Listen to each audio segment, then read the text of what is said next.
mis juhtimine teie jaoks tähendab ja kas see mõiste on muutunud, ütleme, ajas? Kindlasti.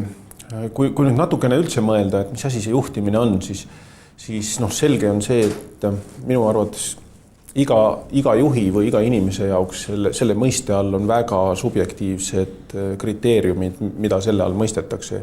Et juhtimist kui sellist ja kui meile koolides õpetatakse juhtimist, siis seda on väga raske suruda sellistesse kitsastesse raamidesse, et tõenäoliselt on see väga ikkagi seotud isikuga, kes juhib või keda juhitakse ja tema tunnetusega sellest asjast. Aga minu jaoks juhtimine, kui üritada lühidalt või võimalikult kokkusurutult öelda, on eelkõige ikkagi oskus või võime kombineerida erinevaid variatsioone erinevatest ressurssidest, kui võib-olla pisut küüniliselt öelda, aga on nad siis inimressursid, finantsressursid, mis iganes ajaressursid ja nii edasi ja nii edasi.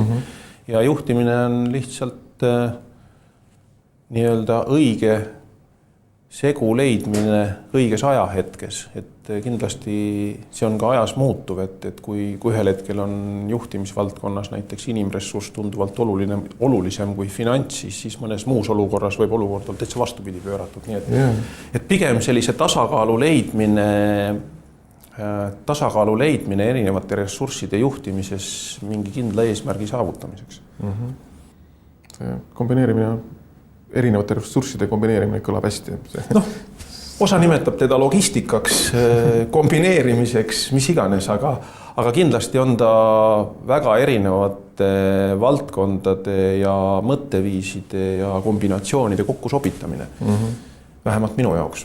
See sisaldab neid valikuid ja otsuseid. Täpselt. Nagu tähtis. Millal mida teha, millal kuidas teha, kas teha üldse, mitte teha ja nii edasi, kellega teha, et niisi küsimusi esitades võib-olla saab päris pika ahela nendest tegevustest, mis nii-öelda kokku annaksid siis juhtimise selles mõistes, nagu mina sellest aru saan.